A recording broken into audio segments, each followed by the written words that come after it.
Welcome back to my YouTube channel. Magandang araw po sa lahat. Sa amanda ko kayo ng mundo naroroon ngayon. At ito nga guys, no, panibagong reaction tayo mga kalingap dito sa page, no, Jomcar 18, no, shout out sa inyo dyan, yung mga admin dyan sa Jomcar 18 page mga kalingap, na talaga namang yung page na yan ay hindi natin alam kung mga tao ba ang mga admin dyan or mga animal mga kalingap. Siguro, sila yung mga taong walang puso, no, kasi yung page na yan ay talagang dyan po, pinupost nila yung mga tawag dito, mga paninira sa isang taong walang kaalam-alam, no, na sinisiraan na pala sila or pinupost dyan at ina-approve ng admin, no. Dapat sa mga ganyan, no, alam nila na paninira na sa isang tao or sa isang kalingap angels, dapat hindi na po nila yan ina-approve dyan. So bakit nila ina-approve or sabi nga nila ay ang page na yan ay public, no, kaya pwede ka mag-post dyan kahit na hindi po nila ina-approve. So i-delete nyo mga kalingap, no, kung may admin dyan, na alam naman natin na talagang may admin dyan kasi napatunayan na po yan na may admin dyan, no, at alam na rin po nila Kalingap Jomar na kung sino yung mga anonymous dyan na mga nagpo-post mga kalingap.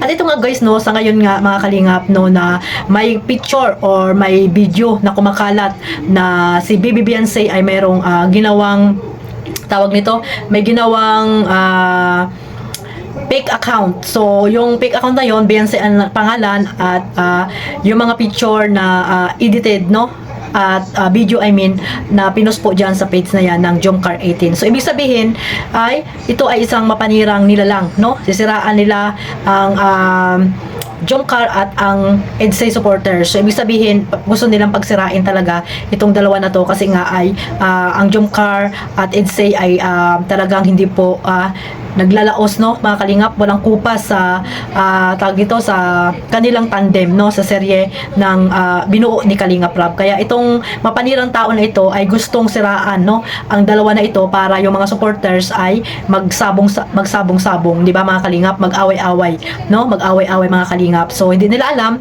na ang Jomcar, no, ang Jomcar community po ay pahati na po mga kalingap. Mayroon na pong Jomcar 23 at yung Jomcar 18, no, na yung Jomcar 18 na yung iba dyan ay talagang hindi natin alam kung supporters ba sila ng Kalingap or mapanira lamang, no.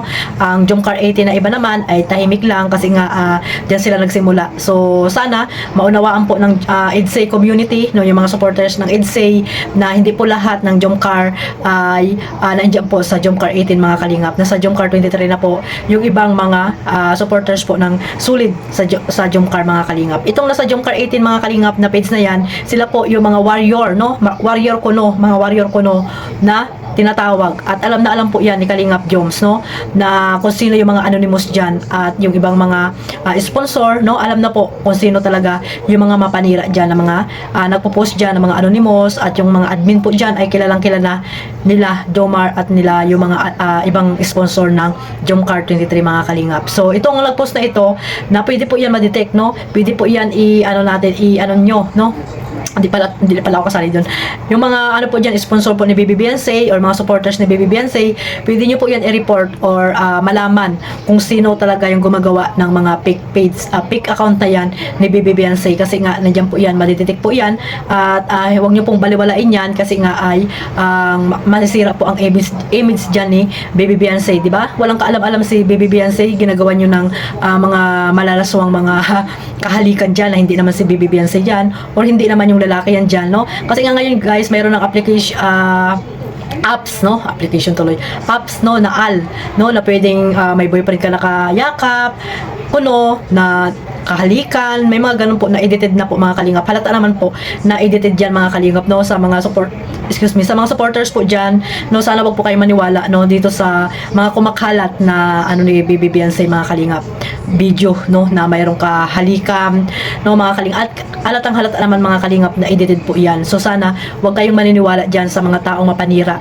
dyan sa page na yan, at sana ay wag nyo pong baliwalain, no, na talagang i-detect po nyo po at tawag dito yung mga sponsor dyan ni Bibi Beyonce, mga supporters na may kakayahang i-report or i-trace yung pangalan na yan, ay sana magawa nyo po ng paraan, no, at para matapos na po yan, no, yung mga taong mapanira dyan sa page na yan mga Kalingap. Talagang yung page na yan ay kung sino-sino na lang yung mga sinisiraan nila dyan na Kalingap, no, mga Kalingap Angels, yan, si Beyonce na naman ang pinag-iinitan nila, di ba mga Kalingap? So sana mga ka-EDSA, no, magawa nyo ng paraan yan para po matrace po yan at hindi na paulit-ulit na gagawin yung mga ganyan niyang kagagahang mga ginagawa dyan, no?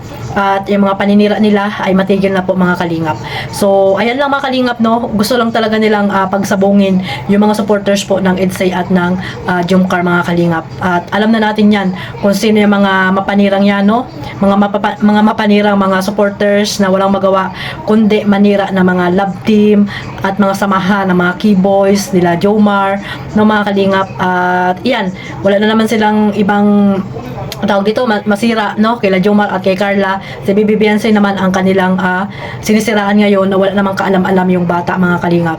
So ayan, no, pwede po yan, no, na kasuhan itong gumagawa ng fake account na yan mga kalingap, lalo na po si Bibi Beyonce ay minor pa, no, wala pa naman siyang 18. Ayan, sana mabigyan ng leksyon itong gumagawa ng fake account na yan ni Bibi Beyonce. So wag po ninyong paalala ko lang po yung mga supporters po dyan na walang alam, sana po lawakan nyo po ang inyong pangunawa na itong ginawang ito ay hindi po tunay, no? Ito po ay fake na video po ni Bibi Beyonce natin mga kalingap. Gusto lang talagang siraan or sirain ang image ni Bibi Beyonce, di ba? Nakakaano po mga kalingap kasi nga ay nakakalungkot kasi nga may mga taong mapanira, no? Nakakaano si Bibi Beyonce, nakakaawa dito kasi nga syempre, 'di ba? Nasa social media po at kung may makakita po diyan ng mga classmate niya, 'di ba? Syempre si Bibi Beyonce ay kung ano naman sabihin nila, 'di ba? Mga kalingap, lalo na yung mga taong wala namang alam sa mga tawag dito sa mga edit, 'di ba? Ang iba makikitid ang pag-iisip, ang iba naman malalawak ang mga pangunawa mga kalingap. Kaya alam na alam nila kung yung mga paninira nila diyan ay tawag dito fake mga kalingap. So sana po wag na po nating tawag dito, wag nyong baliwalain mga kalingap, no, yung mga supporters po ng EDSA na may kakayahang matrace itong account na ito mga kalingap para hindi na po pamarisan, no, hindi na po pamarisan mga kalingap. So baka sa sunod iba na naman ang kanilang ilagay diyan or edit, di ba? Iba naman mukha ang nila i-edit. So sana yan pa lang kay Bibi Beyonce ay matuklasan na kung sino ang gumagawa ng mga kahibangang mga pag-i-edit na mga mapanirang nagpo-post po dyan sa page na yan. So ayan lang mga kalingap, no, sana ay bigyan po natin ito ng leksyon, no, yung supporters po ng EDSA. So sana po ay wag na po nating yung page na yan mga kalingap, po natin i-mass report, no, i-mass report po natin yan, Jomcar community at ang EDSA community mga kalingap, i-mass report po, sabay-sabay natin i-mass report po ang page na yan para malusaw po mga kalingap. So hanggang dito na lang po mga kalingap, at shoutout po sa lahat, no, kila Kuya Bal, Ate Edna, Kalingap Rap, at sa lahat po ng mga reactor, sponsor, yung mga OFW na walang sawang sumusuporta, sa lahat ng charity vlogger, mega love shoutout. Mag-iingat po tayong lahat sa amandaw kayo ng mundo naroroon ngayon. God bless us all, mabuhay po ang Team Kalingap. Bye bye.